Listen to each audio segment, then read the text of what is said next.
Hello and welcome to the Daily Racing Form webinar on Jockey Club Gold Cup Day. This is one of our handicapping sessions, and we're brought to you today by NYRA Bets. Make NYRA Bets your home for online horse racing and betting. Sign up today using the promo code DRAW and start earning your sign-up bonus. Additionally, earn points for every dollar you wager and redeem them for wagering credits and more. Celebrate Oktoberfest on NYRA Bets and participate in exclusive promotions to earn cash and points daily. NYRA Bets, racing's best play. I'm your host, Peter Thomas Fornatale, thrilled to be with you here for this hour, joined today by Mike Hogan, the stalwart of these webinars and the Director of Product Marketing for Daily Racing Form, and our special guest, the first of whom we've had the pleasure of having him on several of these webinars ahead of big race days in the past. He is DRF handicapper Mike Beer. Mike, how are you doing today? I'm doing great, guys. Thanks for having me on again. Excellent. And also joining us, we have somebody who's been meaning to get on one of our shows for quite some time, and thrilled she's able to join us today. She's a third-generation horsewoman and NYRA analyst, Maggie Wolfendale. Maggie, what's up? Well, pleased to be on and honored to be sharing the line with Mike Beer. I kind of miss him doing our shows here at NYRA. You have a little bit of a reunion going on. I like it. Yeah. At the end of Saratoga, I hosted a Horse Players Cast reunion, and now we have the old NYRA show reunion for the NYRA sponsored webinar today. Very appropriate stuff. So for today's show, we're more or less going to be going over the 7 stakes races at NYRA. I may put you guys on the spot a little bit later in the show. Our sponsor, NYRA, of course, having a special promotion I'll be telling you about later in the show, where you have to bet an exacta in the Jockey Club Gold Cup. So I'll give you guys a heads up now that I'll be bothering you, the three of you, for your exacta pick in the Jockey Club Gold Cup. We'll build up to that. We're also going to try to do a little bit of question and answer session at the end of the show. We also might be able to answer some questions as we go. You can use a tool within the webinar software to submit a question at any time. Mike Hogan will demonstrate to you how to do that momentarily here. Unless that's not working today. There we go. Beautiful. So yeah, you can submit a question. We'll get to them as we go, or get to them at the end. But we're going to start off today by talking about the first of the graded stakes on Saturday's card. It goes as the 4th. It's the Grade 1 Frizette. Maggie, as our first time guest, will give you the first crack at this race. What are your thoughts from a wagering perspective on the Frizette? Coming into the race, the best buyer that we have is Yellow Agate, and unfortunately, you're not going to get the 32-1 that you had first time out on her on September 11th, and I really actually liked her that day. Just viewing her in the paddock, she's a very athletic type of filly, and what really impressed me is I know Amapola, she's been a bit of a money burner, and yes, she's actually even won a race but been DQ'd. I still think she's a very talented and fast filly, and for Yellow Agate to run her down in what was a full field, granted we don't know how full of talent it was, for me it's all about Yellow Agate in here. Nona Mella, she has some speed.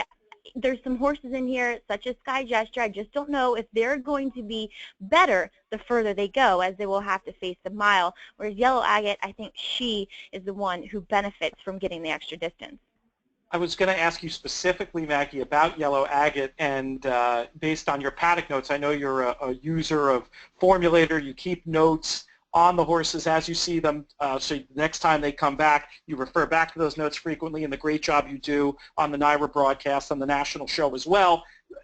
You think physically she shapes like one for whom the mile will be no problem?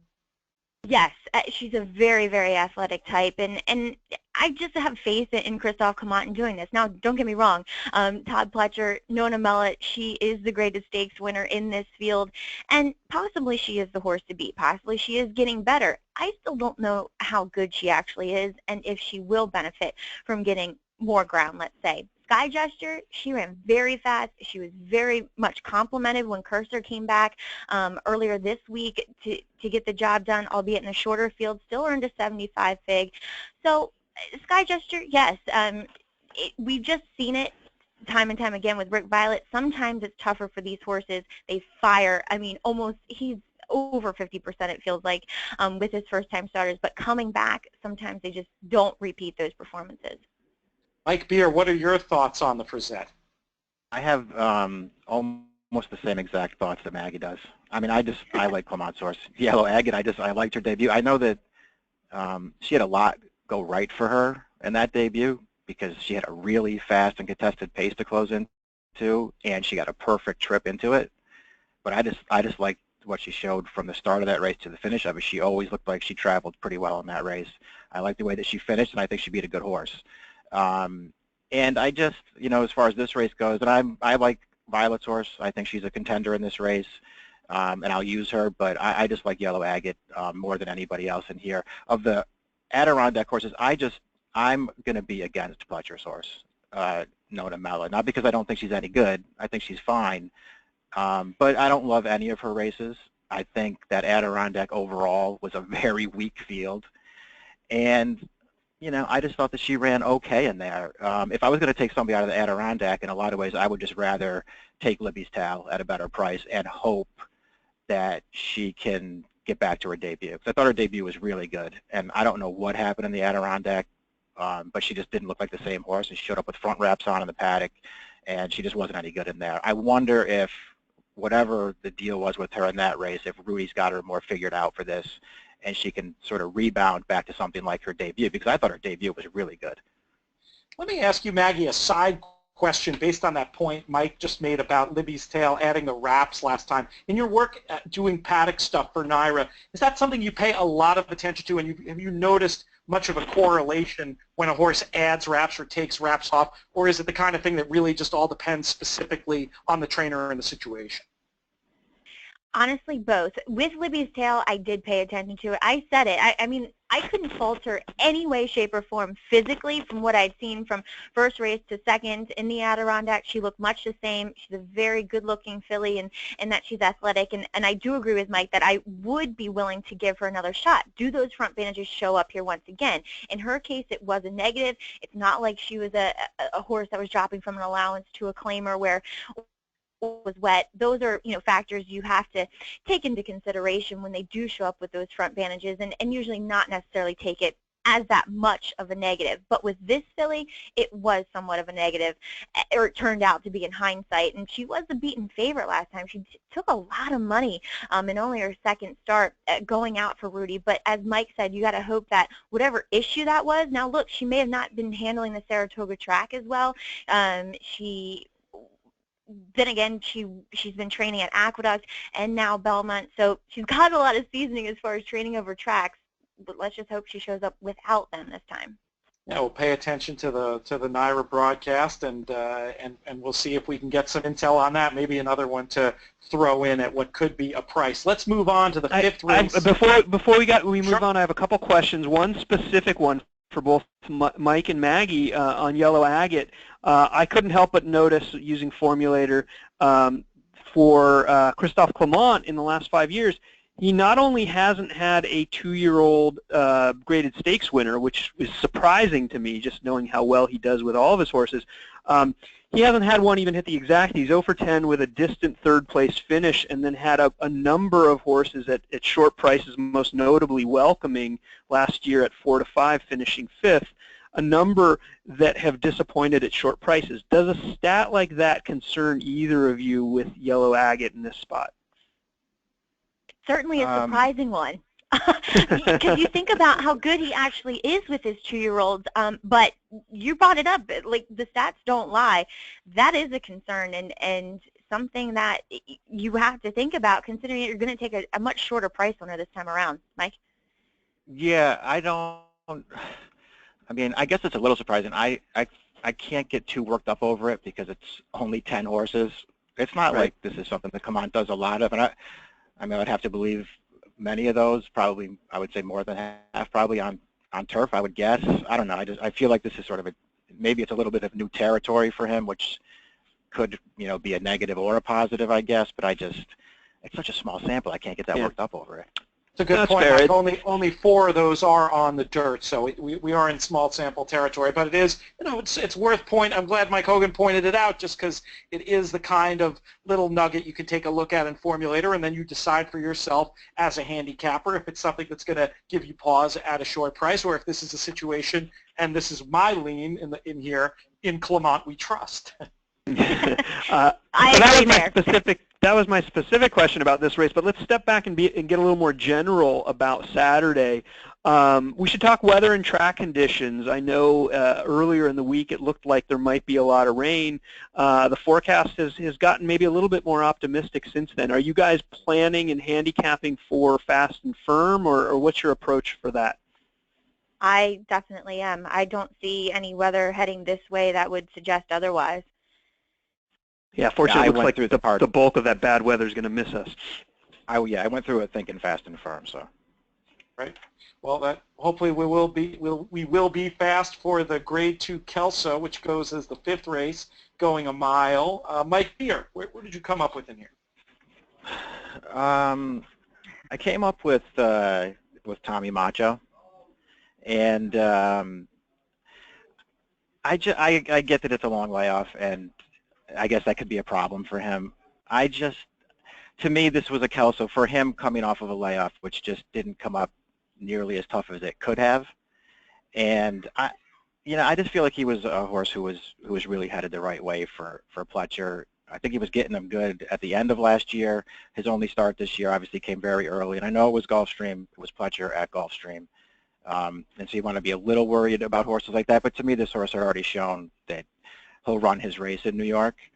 So I'm not really going to look at him as one of those Gulfstream move-ups for Pletcher. I just think he ran really well the last time we saw him. And I don't like this field all that much, and I just, I'm sort of bolstered by, and maybe Mike can look this up and get it up there, but Pletcher, he's unbelievably good with horses off of long layoffs on the dirt and in dirt routes especially. I mean, he's outstanding with these horses. 180-plus day layoffs in dirt routes.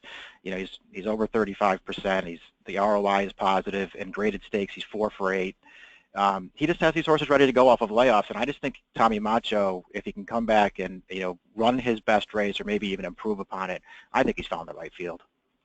This is one of the great things about Formulator, to be able to do this deep dive. Mike is demonstrating now. You can go beyond the one, the whatever it is at this point, Mike, what is it, about a 1.5-year sample that you'll see in the bottom of the PP. Here you can get a much bigger perspective of looking at every horse in the last 5 years, and it can often tell a more complete tale. Yeah, 4 for 8, as Mike said, in graded stakes when he does that move. With some notable horses, Carolina and Gradar and Rule, and even Stanford, who ran second in the Hooper. So yeah, makes sense. Maggie, were you going to say something about Tommy Macho, or were you looking at another one? Tommy Macho had Mike written all over him. When I was handicapping this race, thinking about being on with Mike Beer, that this was the horse that he would likely go to. And I can agree with him. I mean, look, Pletcher's so good in these situations, and the argument can be made that this horse is best at a mile, possibly. I thought it was interesting kind of just looking at the pace of this race and what you might expect to see. I thought Ocean Knight became a little bit intriguing. If he can be the pace from the rail, his hand's certainly forced here for Kieran McLaughlin. Look, he hasn't been that good, as good as some of these horses on their best day, that's for sure. But maybe he gets bold if he can secure a lead. But then again, you do have Anchor Down to deal with. He was the Westchester winner from earlier this year. He likes Belmont. Does he become the speed? His recent form isn't that good as far as his Vanderbilt and his mile. Granted, finishing second to Frosted when he freaked that day, well, okay. That was probably as good as you were going to get. Tamar Cruz, I mean, at 20-1 last time, he did run very well behind AP Indian, who is likely to be the favorite in the Breeders' Cup Sprint. It was a new stakes record that day. He did get a lot of things go his way. Granted, Apian, it wasn't like the pace was totally collapsing, but he was making a bit of a run from the back with some other horses, and I feel as though maybe a mile is his best. So you feel like Kieran McLaughlin holds a strong hand in the Kelso, it sounds like, Maggie. Well, I'm kind of hoping for it. Let's move on to the sixth race, which is the Flower Bowl. Really exciting race from a sporting point of view, especially as this amazing comeback story with Lady Eli continues. Do you think, Maggie, we might see more of the fairy tale ending that Lady Eli fans were hoping for in the Boston Spa today, or is there somebody you prefer in here, at least from a wagering point of view? Well, of course, from a wagering point of view, you want to try to find somebody other than her. But from a sporting and from a horseman's point of view, I think we're going to see a better Lady Eli. I think almost last time, you know, when you get horses ready to go, a lot of times they're so fresh and they're so sharp. She almost was that and then just came up a little bit short at the end. And Strike Charmer ran an excellent race to run her down, taking nothing away from Strike Charmer whatsoever. But I feel like we're going to see a more settled, truer representation of Lady Eli, a fitter horse. I saw her schooling in the paddock here yesterday, and that's just exactly what she exuded to me. So from that, you know, horse girl standpoint, I do think Lady Eli holds the keys to this race. What's been your opinion about Lady Eli just physically as an individual? She's done so well as a miler, and she did so well in her previous 10 furlong effort. What do you think in like the ideal world, how far does she want to go, or is she the rare type of turf horse where it almost doesn't matter and she can do it all? I think she can do it all, to be completely honest. I think she's, now, is she as good at a mile as, you know, let's say a Tepin? Not necessarily. I think she gets slightly caught out at a mile where her, maybe that kind of turn of foot is a little bit compromised. Like a mile and an eighth, that mile and an eighth, mile and a 16th distance is ideal for her. Mike Beer, where did you end up in the Flower Bowl? Yeah, I'm going to be positive on her too. I feel like it's unfortunately such a short field, and like Maggie, I don't want to take anything away from Strike Charmer because she's just been so good this year, but she really did have all the best of it last time with that fast pace setting her up, and she made the last run. To get it done, I suppose she could do it again, but now she's got to stretch out, and I think it's going to be a totally different scenario in this race, but there's just no pace. So, you know, it's hard to want somebody coming from where she's going to be coming from and from where I guess C. Khaleesi's going to be coming from, you know, just from way out of it. So I thought advantage to Lady Eli and to Sentiero Italia, and they were the two, I think these might be the two best horses in the race anyway. I would like to say that Sentiero Italia could win this race. If they go to the front and she tries to just make all the running in this race, maybe she can win. And for whatever reason, I'm a huge fan of hers, I just couldn't convince myself that that was going to happen. I think Lady Eli is a better horse than she is, and I think Lady Eli ran the better race last time in the Boston Spa when you figure that she was off the layoff and Sentiero Italia wasn't. And I know that Sentiero Italia was a little closer to the pace, but she wasn't a lot closer to the pace. They basically got the same trip in that race as far as I'm concerned. And I just feel like Lady Eli, coming off not only the layoff and whatever was going on with her, to me, one of the most difficult things for a horse to do off a long layoff like that is to show up and wind up in a race that has a really fast pace when you're first off a layoff like that, and just have your fitness tested like right from the start and all the way to the finish. I think that's what happened to Lady Eli. I thought she ran really well. She's going to get a much more comfortable trip in this race, and I just think she's the best horse. Maggie, so I'm going to jump in. Oh, I just want a quick follow-up with Maggie, Sure. and we'll get to you, Mike. I just wanted to say you'd mentioned the idea that, you know, not Lady Eli, not from a wagering perspective. Is this a race where you'll just watch and root, or is there another you might consider betting in? No, I'm not going to bet against her because the only horse that I would bet against her was the Sentiero Italia, and I just feel like she's not. It's not like Sentiero Italia is going to be some kind of great price in this race. I guess the horse that I would just be against in here is C. Khaleesi. I feel like C. Khaleesi will take a lot of money in here, and I'm not so sure that Sentiero Italia and Lady Eli aren't both better than she is. Well, Maggie, she's how so about you? pace compromised. That's Yeah. the problem. Is she's so pace compromised. Now, I do think 9 times out of 10 that Lady Eli is going to beat Sentiero Italia, but is there any way that Sentiero Italia goes to lead and is able to nurse along those easy fractions and is able to kick away from her at the end? That's Yeah, a I don't think question that's better than impossible, but isn't that, don't you, I just feel like Lady Eli's going to be sitting like right up close to her. I think almost feel like that's her best style anyway. I think she's going to be sitting right up close. I wouldn't be shocked if Cynthia Ortega wired this field and won. I couldn't talk myself into it.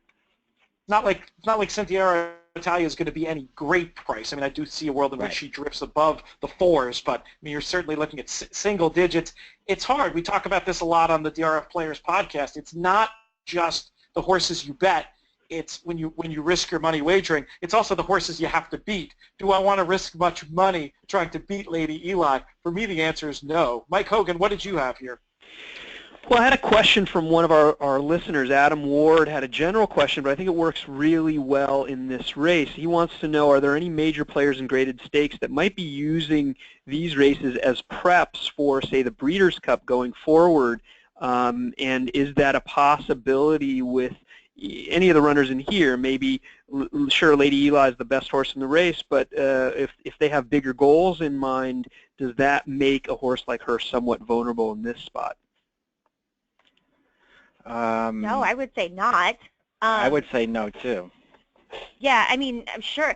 Look, C. Khaleesi might be, her connections might understand that this isn't the race for her with this short field and unlikely to get a setup, but still, why not use this race? I mean, she's only run 3 times this year, now going to be 4, and take her to California where you're going to get a bigger field, you're going to get a little more pace to run at. So, I'm assuming that a lot of these horses are using it as a prep for the Breeders' Cup. Right. So I almost look at these races now and wonder, I mean, do guys even do that anymore? I almost feel like guys don't even prep anymore. They run them, once every 2 months, and they point for the races only the races they're trying to win. It's almost like guys don't want to prep horses by losing races and setting them up for something else.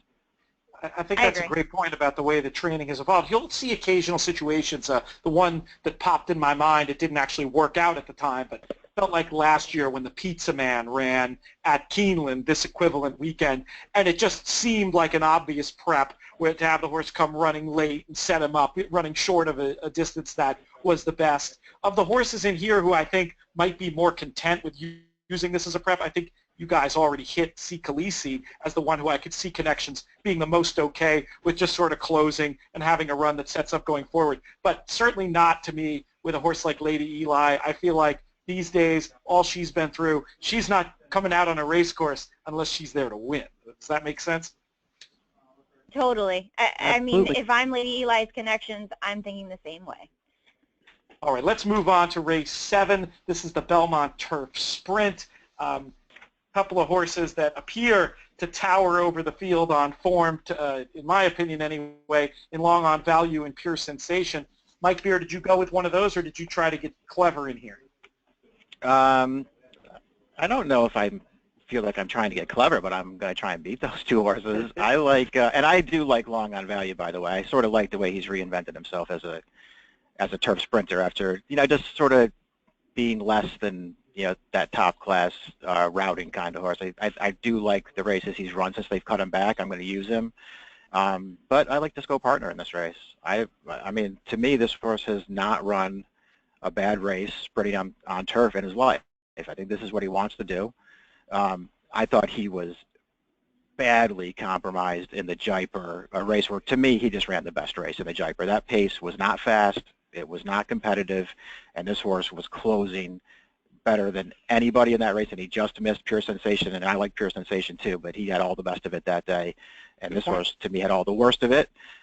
He was compromised again after he stumbled at the start in the 7 furlong race, another race that had no pace, and he was always, in that 4-wide trip off of it, never in position to win that race, and I thought he ran really well in the Troy last time. He's going to get a better setup in here. There's going to be more pace to go with Pure Sensation in here. And I just think he might be, it almost sounds weird to say it, especially with the setup that Pete just gave, where it feels like there's 2 standouts in here. I think he might be the best horse in this race, Disco Partner. Well, you make a good point of him potentially being better than Pure Sensation, one of those 2 on more than one occasion. So I take that to heart very much so. Maggie, how did you see this one? I personally do like long on value in here, and I think the 6 will only help him. And Disco Partner, as Mike was saying, like if you go 2 back, that race is a complete line through. That was such a strange race. Those horses will never beat Disco Partner ever again, in my opinion. And he is a nice horse. Pure Sensation, I think, is a bit vulnerable. Why? I mean, he hasn't shown up and danced every dance. He's a fast horse, and maybe he runs away with this. But when he does show up, he brings his A game. I'll give him that. But I just wanted, horses that have been running consistently this year, and that's why long on value. Who admittingly has like reinvented himself about 3 or 4 times. I remember when they first bought this horse, Wachtell Stable for Belmont, they were trying to make him into a kind of a 3-year-old dirt router, running him in races like the Hopeful and whatnot, and turns out he's a turf horse, and now it turns out he's actually a turf sprinter.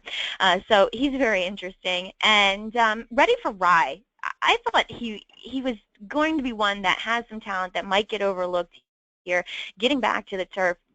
His turf races make him somewhat playable in here. I don't know if he's as good as the horses that beat him, the 2 Generazio horses in the Jaipur, but I like him getting back to the turf. Let me ask you a follow-up on long on value, Maggie. Another similar to what I asked about Lady Eli. Just from looking at him as an individual, do you feel like he's really found his home? Does he look like a turf sprinter? What would you, if you just saw him, what would you assume he wanted to do? No, I would say he was a turf miler, as they were trying to make him into. I get why they were doing that, 100%. That's what he physically looks like. He's a bigger, scopier type of horse, definitely a turf horse, but he just needs some kind of pace. He's not that good, or as good, I should say, when he is on the lead. He needs to make that one closing kick, and I'm glad that they found out what works with this horse, because he is a talented individual. Mike Hogan, we have any other questions or anything else from you before we move it along here? No, but it made me think for a second that I wish I could switch screens to show Maggie's PPs, because I would love to see, maybe for a future webinar, what Maggie's notes in Formulator looked like for all of these horses, both in their actual races as well as the general horse notes for all of them. I have them up right now. Well, that'll be a future webinar. We can try. You want to give it a try? I can give Maggie the screen. Oh, that's embarrassing, because they're in my language, which is somewhat embarrassing to use. You're taking a lot of notes. You're gonna end up using shorthand if you take a lot of notes. But I do think that's a good idea. We do the handicapping session webinars like this one. At times we go deeper into certain features of Formulator, notes being one of my favorite ones to do. So Maggie, maybe for a future one, we can plan it out, and you can either translate or be prepared to explain your shorthand to folks. Another cool thing about Formulator, folks just looking in the old racing form wouldn't see those 2-year-old races and see that previous iteration of long on value's career. When you have Formulator, you get the lifetime PPs. You can scroll back and look and see everything a horse has ever done. For me, you can't help but learn something about trainers and the way they train and horses as individuals when you go back and you look at every race they've ever run. Obviously, you can't do that for every horse in every race. You'd spend 8 hours on every card. But once in a while, it's a nice thing to do, and long on value, I think, demonstrates that nicely. But let's move on to the 8th race here. Maggie, we'll keep it with you for your thoughts on the Grade 1 Champagne. Yeah, this is, at face value, this is certainly a 3-horse race out of the 6 horses in this mile Champagne. And Syndergaard is a super talented, very fast New York bred. And how can I not root for a New York bred? And he's beaten good fields in New York breds. I mean, look at that race first time out with Mission Command. There was 3 next time out winners, 2 to finish second. Gold for the King came back and won their Breeders' Futurity, albeit back up at Finger Lakes for Charlton Baker. And Charlie Baker had one heck of a Saturday last week. But Syndergaard, does he get better as he stretches out? One may say so, where he wins by 10 1/4 lengths over that muddy sealed track, but he was only facing 4 horses that day. I think the 2 of Chad Brown's really have some talent. Favorable outcome. Watching him move, I hate to sound corny, but it kind of like inspired me. Like, this is a very good-looking horse that just gets over the ground the right kind of way. I wonder what he beat, because Condo Prince did come back and disappoint here for Rudy a week or so ago. Practical Joke, look, he might be the biggest price of the four, and he's the Grade 1 winner of this field. And to me, that's why I kind of went with him, as the track last time up there at Saratoga was a bit speed favoring. Those horses that finished second, third behind him, Real Copy and Pretty Boy Flash, who is a maiden, by the way. So I'm not quite sure on their talent level, but they did run 1-2 all the way around there, and he was able to run them down late. So to me, he's the one that, like I said, going back to the Frizette, I want the one that gets better going longer. And to me, Practical Joke is that. It's interesting, a three-horse race. You did not mention the Bob Baffert runner shipping in, number 6, Big Gray Rocket. Do you have a particular reason to be against Big Gray Rocket, or just you don't think don't have nearly the same affinity as the top three? No, maybe it's me being a little bit East Coast biased, and me just knowing these horses a bit better. To me, I want to know these 2-year-olds, and I don't know Big Gray Rocket. He looked good in his Del Mar race. I mean, he was much the horse to beat, and he delivered, and he looked good winning. Bob Baffert can be very dangerous, as we well know. Going back to Travers Day, shipping horses here to New York. He'll prove me wrong. He'll be the one that upsets me. I just like Practical Joke here. You got to take a stand somewhere. It makes perfect sense. Mike Beer, how do you see the Champagne? Yeah, it's interesting. I agree. I think it sounds like I agree with everything Maggie said about the 2 Chad horses, because I really liked Favorable Outcome's debut. Maybe after Theory, the Fletcher horse, maybe Favorable Outcome was my favorite 2-year-old that I saw at Saratoga all summer. I just thought he was super first time out. But maybe Practical Joke is, if you're going to play the race, maybe he's the one you're supposed to take. I don't love the Hopeful. I just thought the Hopeful was bad. And it got worse when Classic Empire tried to wheel at the start and took himself out of the race. And so I feel like Practical Joke, as well as I thought he ran, and I think he's run well in both of his starts, I just don't love the Hopeful. And I feel like he maybe beat a bad field, and he's facing, I think, a much better field this time. But he still might be the way to go in this race, because he's going to be a good price, and I think he is pretty good. And with that being said, I did take Big Gray Rocket on top in this race. I think it might be a situation where you get a halfway decent price on a horse who is better than he looks on paper. And I know that he was 3-5 and 2-5 in his 2 races. But his debut was actually an unbelievable performance. When you watch the replay of it, he totally missed the break in that race. He must have missed it a good 5 or 6 lengths. And really, I thought, put in a huge run just to be second in that race. And he came back and he crushed that field last time. And I know it didn't come back fast, but he contested the pace from the outside. He took on another chance. As soon as he got the best of the horse he was contesting the pace with, another horse took a run at him through the turn. He put that horse away, and he was strong to the finish. I think he maybe ran a little bit better than the figure will give him credit for. And I like that he's got a good post on the outside, and I like that he's run twice. And it's Baffert, obviously, and that's not a bad thing. And I just feel like maybe he's one of those rare Baffert horses who shows up in New York in a big race and doesn't take a ton of money. That is an amazing thing, but you might have the right combination of circumstances to deliver that here. It's a short field, but it's a really interesting race from a handicapping perspective. Mike Hogan, did you have anything on it before we move forward? No, we discussed not too long prior to this on the DRF Players podcast about Big Gray Rocket, and it's noted in Brian Mulligan's Closer Look, but he worked on the 26th of September with stablemate Lord Nelson, who, of course, is a Grade 1 winning 4-year-old. That's always a positive for me when a 2-year-old's working with a really good 4-year-old. Lord Nelson, one of the favorites for the Breeders' Cup Sprint. So it's a nice endorsement from a Hall of Fame trainer. Interesting stuff there for sure. I want to remind folks that they can ask questions. Looks like we'll have a few minutes at the end of the show here. If you have anything you want to ask either of the Mikes or Maggie, go ahead and submit them to us. We'll try to get to as many as we can a little bit later in the show. But before that, I want to talk about the 9th race at Belmont, which is the Grade 3 Hill Prince. Mike Beer, I have a question for you. You're a great race watcher. You're well known for your ability in that regard, and it's a specific question about the Saranac. Who do you think had the tougher trip in the Saranac between Camelot Kitten and Inspector Lindley?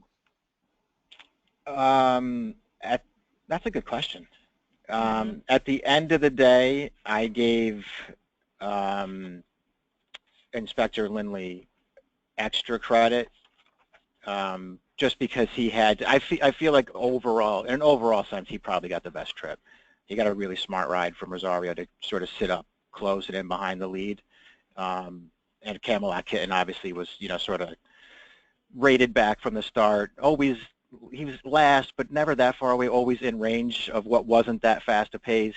I just felt like when it came down to it, Inspector Lindley, the fact that he had to give away some of that good early position that he got in order to get himself out into the clear, he just sort of had to back out of there and then come around horses.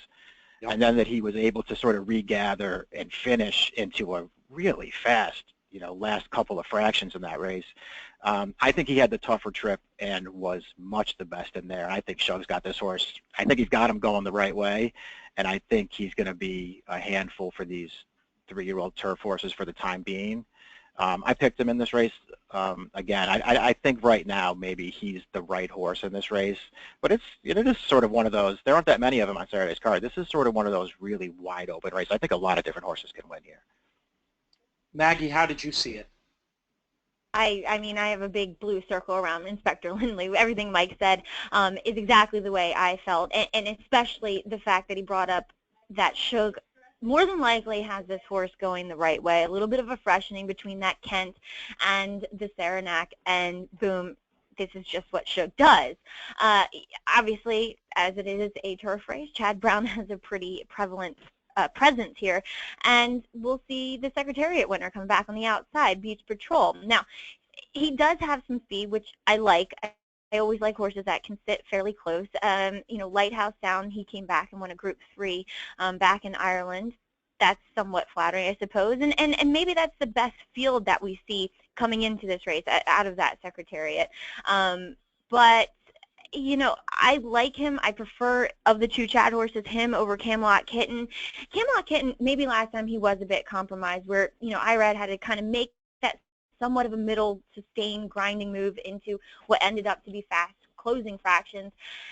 But I do feel like he gets very fortunate more often than not, Camelot Kitten. And he might very well do the same tomorrow. As he draws the rail, he can save ground, and that's always a good thing to have. American Patriot kind of interests me a bit. With Mike Smith getting aboard, this horse has been best when he's kind of up towards the front and kind of free running. And, I mean, just going back to that Belmont race, he hasn't run as fast as the horses that are going to be shorter prices than him. But I'm wondering if he could be dangerous, especially from a pace perspective, and getting Mike aboard. All right, some interesting thoughts there on the Hill Prince. Mike Hogan, did you have any particular angles in Formulator to demonstrate here, or anything from the crowd? Well, I do have a question. I'm glad Maggie mentioned Mike Smith aboard American Patriot because it gives me a chance to ask about jockey bookings and jockeys. And we've had some discussions with Mike Beer, know quite well where he stands in terms of jockey assignments in his handicapping. And I'll just paraphrase for you, Mike. I know that doesn't factor in at all.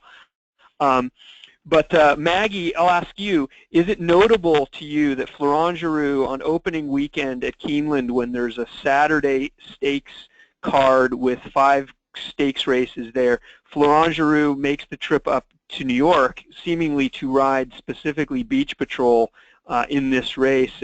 And you'll note in the bottom corner, we don't even need to go into Formulator because this is the full sample. 5 for 7 when Giroux rides for Chad Brown. Is that the sort of thing you would make note of, or is it just, look, he wants to keep them out for the Breeders' Cup going forward?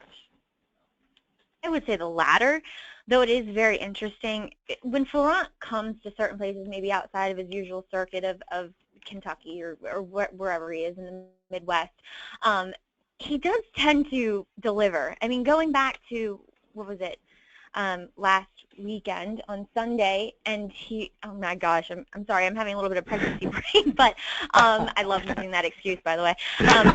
The Philly race where he finished second on that French horse, when he ships in to ride these big races, the man usually does deliver. So it is interesting with Beach Patrol. I'm more like Mike, where it doesn't really matter to me. I think it is more just being, loyal to the horse and loyal to that possible, Breeders' Cup trip and loyal to a nice horse. Do I think, this race is just given to Beach Patrol because of that or because he is the best horse? No. But, I mean, I find it more interesting when you have riders that what their strength is, and for me, Mike Smith's strength is to let a horse do what it does best and in its way, and I think that's what makes him interesting on American Patriot. He's a bit of a slow, kind of plodding type, but Mike, he just has that ability with horses, it seems like. Mike Beer, you mentioned about the pace of the Saranac, how the race was so slow early and so fast late. How do you see the pace specifically shaping up in here in a race where we see a few horses with the best pace figures all lined up outside? Right. Yeah. There's not that. This is another race. I didn't think there was that much pace. But by the way, I think isn't Giroux probably up here to ride C. Khaleesi and not Beach Patrol? I would think that's probably the case. Fair point. But either way, he's riding both. Right. For Chad. Yeah. There's not a lot of pace in this race. I thought actually, and having post 10 can be a real problem. Going a mile and an eighth on the inner turf at Belmont, post 10 is not where you want to be. But Beach Patrol, he just might be the best speed in this race. I wouldn't be surprised to see Giroux come out of there running and just try and make the lead with this horse, because I think he's fast enough to do it. And I think that would be a big advantage for him. I'm not his hugest fan, this horse. I think he's okay, though. And, maybe the trip works out for him. I also agree with what Maggie was saying about American Patriot, and just in that his best races are when they can get him close. And not only that, when they can get him close and sort of keep him in the clear, because in his last two starts, the Secretary and that Commonwealth Derby, he was, they rated him over to the inside. He was behind horses almost the entire way, never really could get clear. He's one of those big, long striding kind of horses. I think he's going to be way better off if Mike Smith can sort of keep him out in the clear this time. I think he's a pretty big factor in this race. And I would just like to mention, too, since we didn't get to Annals of Time, the other Chad horse in this race. I have a feeling, I'd like to know what Maggie thinks about him, because he was off of a very long layoff last time, and I thought he actually ran really well in that first start back. Maggie, did you see anything from him as far as, did you think he was going to need that one off the layoff? A little bit, but I thought he ran better than I expected him to, that's for sure. Hockey School, as we well know, got to dominate on the front end in that race, and this horse does have talent. There's no two ways about it. And when Chad sticks horses in here that have that face value appearance of, well, they're not that seasoned and they don't look as good as some of the other ones in here, they usually step up their game. He's obviously has been training forwardly and nicely for this, and I wouldn't be surprised if this horse does run very well. Excellent. Well, before we move on to the Saturday feature, the Jockey Club Gold Cup, want to have another word from our sponsor. A reminder that you can bet the Jockey Club Gold Cup on NYRA Bets. This race is part of the exclusive NYRA Bets Bankroll Builder Series. Bet $20 in exactas on this race and earn a $10 cash bonus for Breeders' Cup weekend. You can bet your exactas straight or boxed. It doesn't matter. As long as your exacta wagers amount to $20 or more in the Jockey Club Gold Cup, you'll earn a $10 bonus. It's that simple. For additional details, visit nyrabets.com. And as part of our little experiment on the show today, after we go through the race, we can each offer up a potential couple of two or three horses, I suppose, to use in exactas for how we would retrieve that bonus were we playing through NYRA Bets. Let's start off this discussion of the Jockey Club Gold Cup with Mike Beer. It's a short field. How are you looking to approach this race from a wagering perspective in general? I'll just say I despise this race. Let me just start off by saying that. It's going to be a 5-horse field for $1 million. Which to me, it makes no sense. And obviously, I mean, I won't say obviously because I'm sure some people will bet this horse, but it seems to me that Watershed seems a pretty unlikely winner as the fourth horse in the race or the fifth horse in the race. I don't see his race that makes him necessarily that competitive in here, and I doubt he really wants to go this far. My problem with this race is this: I don't like the form that FNX is in. I know that he's 2 for 5 this year, and he's won a couple of fairly big races, a couple grade 2s, and this distance is fine for him, and the track's fine for him, all that stuff. I just keep looking at his races this year and thinking he's not as good as he was last year. Maybe I'm wrong about that. We'll see. He can obviously win this race. He's going to get a nice trip in here. I have never gotten the reasons that people like Mubtahish, and it seems like a lot of people like him, and I don't get it. I don't see where his good race is. Kieran's improved him a little bit, but I don't like the Woodward necessarily as a race overall. I thought he was, it was an inexcusable loss for him with a perfect trip that he got in that race, and so I don't like him, and I feel like he's a horse that will probably take some money in here. And so for me, it's just down to opportunity and Protonico, and I will hope, I know Protonico's a reach, but I will hope that he can take a step forward off of his last race that he, by the way, didn't have to win. We've already talked about Pletcher off of layoffs, and he's really good, but that race, 4-horse field, didn't set up that great for him.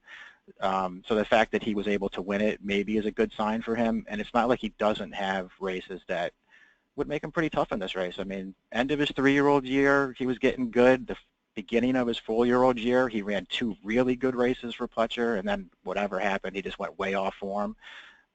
You know, if he can get back to the races he was running early last year, I feel like this is a field he could beat. I feel like Castellano might just put him on the front in here. I don't know. I picked him. I don't love him. I just like him a little bit more than I like some of the other horses in here, and maybe he's an okay price, so that's where I went. I was going to ask you that question that you tipped your hand there, that you expect Protonico to revert to previous tactics that were successful for him back when he was on his best form early last year and go right to the front here and not look back, Mike? Is that the plan in your mind? Yeah, I mean, I don't see why they wouldn't do that. I mean, when you go through the field, I mean, they're obviously a short field anyway. It's not like there's a bunch of speed in here. I'm sure FNX is going to be heading forward from the outside, and I sort of envision him sitting, you know, right up alongside Protonico on the lead in here, but I gotta believe Castellano's putting this horse on the front. Is that the way you see this pace scenario as well, Maggie? And who do you like in the Jockey Club Gold Cup?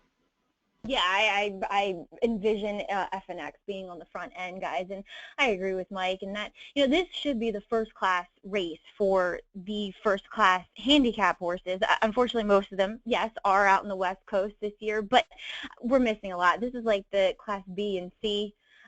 So it's hard to get very excited about what Mike said. It's theoretically a 5-horse race. I wanted to like Mubtahish in here because doing my physical handicapping, this horse has improved tenfold for Cameron McLaughlin from what I had seen from him last year when he did run in the Belmont as a 3-year-old. Thing is, though, is while he did travel 40 feet, I think according to Trackist, it traveled about 40 feet further than Frosted did that day. He did duck back down to the inside, and the thing is I think he needs a little bit of something to run at, and I just don't know if he gets that with FNX really being in kind of the control seat as far as the pace is concerned in this very short field. You know, Opportunity, he's been playing second fiddle to California Chrome for most of their meetings together, and why not take a chance with Protonico? I do like FNX here. I get what Mike is saying, that he hasn't been quite the same horse, and you can see that. You can kind of see that looking at him. You can see that when he runs his races, but as far as what this field is, he might just be best. Let me ask you a question about Opportunity, Maggie. Do you think he's capable of laying closer than we've seen him be in the last few races? I was wondering if some of that wasn't just a function of being in California and other horses he was specifically running against. I'd like to see him, for his best chance to win, sit a lot closer and just try to grind it out. He's just always seemed to me like a true grinder, doesn't have any kind of real speed within his internal fractions within the race, but I kind of feel like if he were to just get up there and grind away with every bit of the 10 furlongs, maybe he could make an impact here. Right, they're likely here at Belmont to go a second slower as far as his internal fractions are concerned than what they do out in California. And I totally agree with you that he should, you would hope, I mean, that his connections and barring anything happening at the start, that Johnny does do that with him.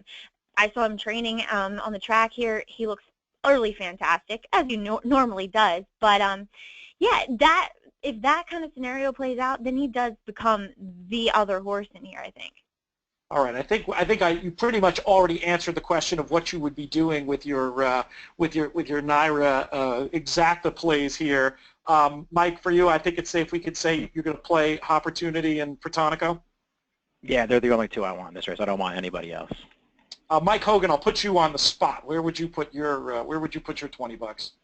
Well, for the same reasons that Mike and Maggie have covered, I think that from a pace dynamic standpoint, it's very much, I could see this race playing out with FNX and Frizette just chasing each other 1-2 all the way around the track and nobody really making up a whole lot of ground. So for me, it would probably be those two. Maybe there's some sort of crazy pace scenario that doesn't look to appear on paper, but I just think that those two go 1-2, and that's the way it is at the wire as well. And Maggie, if you were to pick your exacta here, just to reiterate. I'm actually going to go with FNX, to be honest, guys, and use Opportunity. Frizette, he very well could be better and get that kind of setup that he needs. We'll see, though. I like it. It'll be fun. I mean, yeah, it's not what you expect from a Grade 1 race. When the Breeders' Cup came into existence, it's like the law of unintended consequences. Some races are going to lose luster. That's obviously, I don't think we're talking out of school to say that certainly looks like it's happened, at least with this year's running of the Jockey Club Gold Cup. But still, as our friend Jonathan Kitchen likes to say, if there are horses running around in a circle, there's a pretty good chance we're going to find something to bet on. So we have that. Mike Hogan, we have some questions from the audience. I have a list of questions to ask these guys. If not, but I don't want to be selfish. If folks out there have other stuff, we should get to those. Yeah, we do. Adam Ward's asked a couple questions. One of them was specifically about the connections of some horses that are not in this race, primarily Frosted and Shaman Ghost. The connections of both of those came out and said that they're skipping this race and just training up to the Breeders' Cup. That's partly why we see such a short field. So there's that. Adam also wanted to know if there was any information about why Aeroforce is not in the Hill Prince. Seemed like a race that might set up for him. I don't have any inside info, but have any of you heard anything about that or plans for Aeroforce? Unfortunately not. Oh, I'm sorry, Adam. I haven't heard about that horse recently. I could try to find out and tweet it. Yeah, we'll hit up Norm Cassie we'll hit up Norm on Twitter and see if he he's big on Twitter. Show his hand. Yeah. He is. And I do have one other question from the audience before we go back to your questions, Pete. We've covered a lot of these races and thoughts. For the whole card, or if perhaps in one of the races that we covered, Glenn Parker wants to know, is there any race or any horse in here you would see as a solid single to build your day around? Mike, let's start with you, or Maggie. No, go ahead, Mike. The pressure is off me. A solid single. I know in the paper you have to list a best bet, so maybe we'll go. We'll do the selections. I don't know. We'll see Mike's selection according to the paper. Tommy Macho is listed as his best bet of the day in the official paper version. So. It's an interesting question because it depends on certain handicappers will do exactly as the questioner asked there. Certain players will pick a horse and try to build a day around it. Other players, don't ever want to be pinned down. I mean, there's an argument that, for example, if you have a single in a pick six, one could argue that you're taking a win bet and really complicating the heck out of it. So, I mean, a lot of it comes down to style. I know that certain players think that way and others don't. So it's just one of those things. But Maggie, just for the record, do you have a horse you'd be looking forward to singling in your multi-race wagers? Looking forward to? No, but if you put a gun to my head, I would probably lean on Lady Eli. Yeah, well, it's very, very logical. Absolutely. In terms of, Michael, ask the question a different way. Rather than asking you for a single, is there a particular spot, and let's even say this, not in the races we've talked about already, is there a particular spot on the card or race that you're looking forward to playing and you have a angle in? Well, I'd like to say that in the turf sprint race that Disco Partner would be a horse who would be sort of a better price than maybe he should be, and he's just the kind of horse who I look at in a big field where maybe he goes off fourth choice.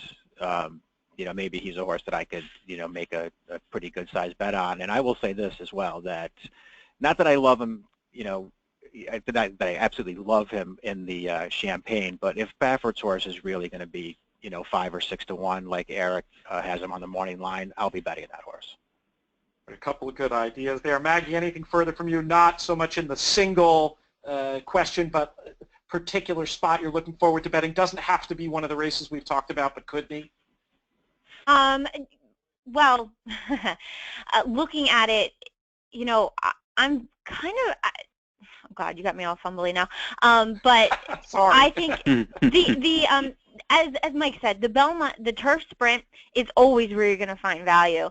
And unfortunately, the horse I like probably won't be that value, but I think you have to shop around in that one. There's so much that can go on in those races, but I'm going to take a shot and hope that looking at the Champagne as well, that Practical Joke might be a little bit more of a price than the 4 to 1. I don't know. He might not be, but I do think this is a horse that you want going forward. Though we'll see what Big Gray Rocket does. All right, this is going to be fun to follow along. I want to thank Maggie and Mike Beer for taking their time out of their day to join us here today and share their thoughts with us. I want to thank our sponsor, NYRA. Mike Hogan, as always, great job producing and screen sharing, showing folks some of the ways they can use Formulator to help improve their handicapping. I know we have 2 big Formulator fans in our guests today. And thanks, everybody, for joining us. And we will be back. We're going to be having a bunch of webinars coming up in the next few months. Mike Hogan, what's the best place folks can look at the full schedule, tentative though it might be, of our upcoming shows? Well, right now we're still nailing down the rest of the year's webinars, but we will have certainly ones leading up to the Breeders' Cup. That should be fun. We'll release that full schedule and tweet it out. You'll also, as we get close, you'll always see marquees on drf.com promoting these, and of course follow Mike, Maggie, you, Pete, me on Twitter, DRF Inside Post. All of that will come out in the coming days whenever there's a webinar for you to check out. And this webinar and all the others we've done are also archived. If you want to go back and check anything out, you can do so at drf.com/YouTube. Quick run of Twitter handles, and then we'll sign off. Mike Beer, how can folks find you on there?